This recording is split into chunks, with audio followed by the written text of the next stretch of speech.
Olá, meus queridos. Hoje nós vamos tratar de um assunto muito bacana: o realismo no Brasil e o nosso grande Machado de Assis. Vamos lá? Bom, no Brasil, na metade do século XIX, assim como na Europa, vivia um momento bastante conturbado. O cientificismo, o positivismo, as teorias sociais vindas da Europa, juntamente com o abolicionismo, a Guerra do Paraguai, a assinatura da Lei Áurea, a substituição da mão de obra escrava pela assalariada, principalmente aqueles imigrantes que chegavam ao Brasil, o ideal republicano e a crise da monarquia caracterizavam a segunda metade do século XIX. Esse período, gente, representou o declínio da sociedade aristocrático-escravista e uma consequente e gradual ascensão do capitalismo industrial. Em São Paulo, por exemplo, as máquinas e as indústrias começaram a surgir e os cafeicultores com a mão de obra assalariada passaram de latifundiários a empresários agrícolas. O realismo no Brasil estreou em 1888 com a publicação de Memórias Póstumas de Brás Cubas, de Machado de Assis. E as principais características desse movimento estão intimamente ligadas com o contexto histórico brasileiro e com as novas teorias vindas da Europa, principalmente o positivismo, o socialismo, o evolucionismo. Então se desenvolveu uma postura objetiva na maneira de tratar a ficção. Havia uma busca dos detalhes mais precisos, mais realistas possíveis, mão, lógico, da crítica social. Então, com isso, o subjetivismo, o sentimentalismo do movimento romântico abriu para o universalismo e o materialismo do momento presente. Os escritores do período podem ser considerados antimonárquicos, pois criticam a monarquia, defendem o republicanismo, antiburgueses, pois denunciam a hipocrisia da família patriarcal burguesa como célula da sociedade, e anticlericais, porque defendem a separação entre Estado e religião. Bom, mas a pergunta que não quer calar: quem foi Machado de Assis? Ele nasceu em 21 de junho, no Morro do Livramento, localizado no Rio de Janeiro. Perdeu a mãe e a irmã ainda muito jovem. Começou seus trabalhos na área jornalística, sendo aprendiz de tipógrafo na Tipografia Nacional. Nasceu numa família muito carente, mas era uma família letrada. Então, mesmo sem frequentar a escola, ele era capaz de ler e escrever. Descendente de negros, era gago e epilético. Conseguiu grande ascensão na vida e carreira, tendo sido oficial da Ordem da Rosa, além de ter ocupado outros cargos públicos. No entanto, foi no jornalismo que Machado destacou-se por escrever crônicas diárias sobre inicialmente as sessões parlamentares e posteriormente sobre o cotidiano da cidade do Rio de Janeiro, que naquela época passava por mudanças inspiradas lá no urbanismo parisiense. Escrevendo para jornais, ele passou anos compondo pequenos relatos do cotidiano, tendo a autoria de mais de 600 crônicas que acabaram por inspirá-lo na sua jornada pelo realismo, sendo, aqui no Brasil, o seu precursor. Em 1897, fundou a Academia Brasileira de Letras, onde foi presidente por 10 anos. Em 1908, morreu e foi enterrado junto com a sua esposa, Carolina Augusta.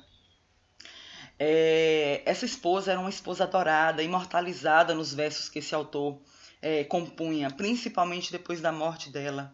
Ela sempre foi uma grande companheira de Machado de Assis. E apesar de todas as dificuldades pelas quais ele passou, ele sempre foi um intelectual muito respeitado e influente.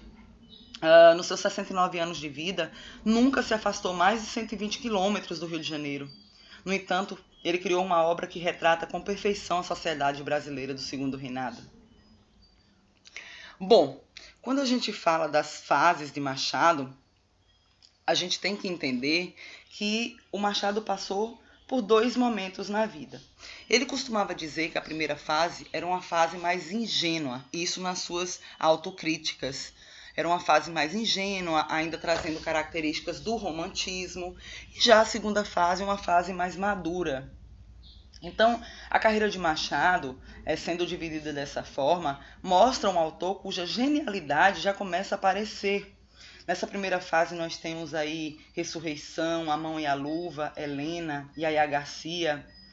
Então, essas obras, além de serem marcadas por traços claramente românticos, vão traduzir a preocupação do escritor com a questão da ascensão social.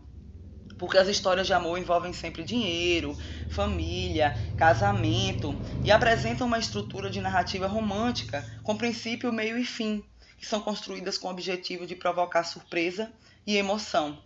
Então essa estrutura, gente, demonstra uma intenção evidente de divertir e moralizar, muito presa ainda à forma imposta pelo folhetim.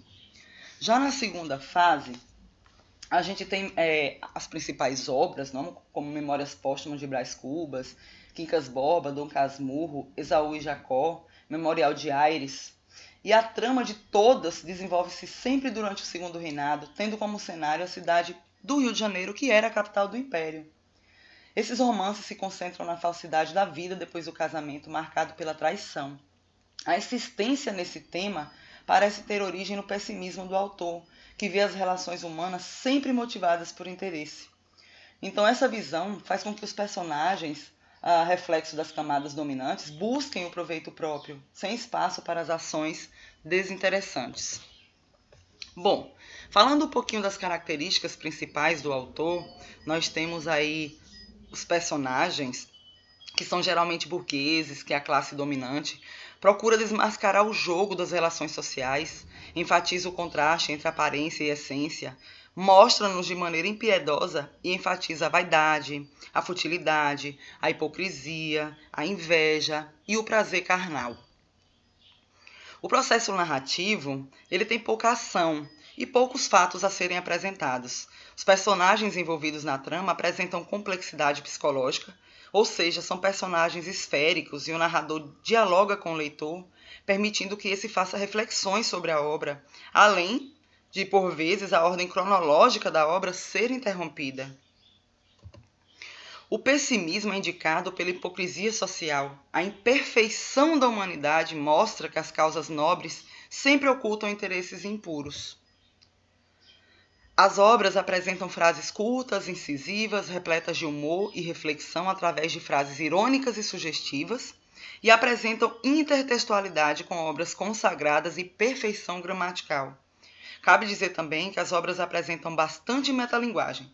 Machado utilizava a linguagem para explicar a própria linguagem. E por último, o perfil feminino, onde as personagens femininas são geralmente representadas como fortes, dominadoras, sensuais, dissimuladas, ambíguas, astuciosas e principalmente adúlteras, o que comprova a vulnerabilidade do amor. Uma observação pertinente sobre o perfil feminino: a questão sobre as mulheres dissimuladas e adúlteras não deve ser interpretada de uma forma negativa. Essa característica, ou essas características que levam a uma observação negativa, na verdade exaltam a esperteza feminina. Assim como na maioria dos contos de Nelson Rodrigues, onde a mulher adúltera outras vezes passam a perna nos homens de alguma forma, elas conseguem os objetivos desejados. Ou seja, não há uma tentativa de manchar a imagem feminina, mas sim de qualificá-las como tão espertas quanto, ou mais espertas do que o homem. Ok, meus amores, eu espero que vocês tenham gostado. Nós ficamos por aqui e retornamos na próxima aula já com o naturalismo em cena. Um grande abraço e até lá!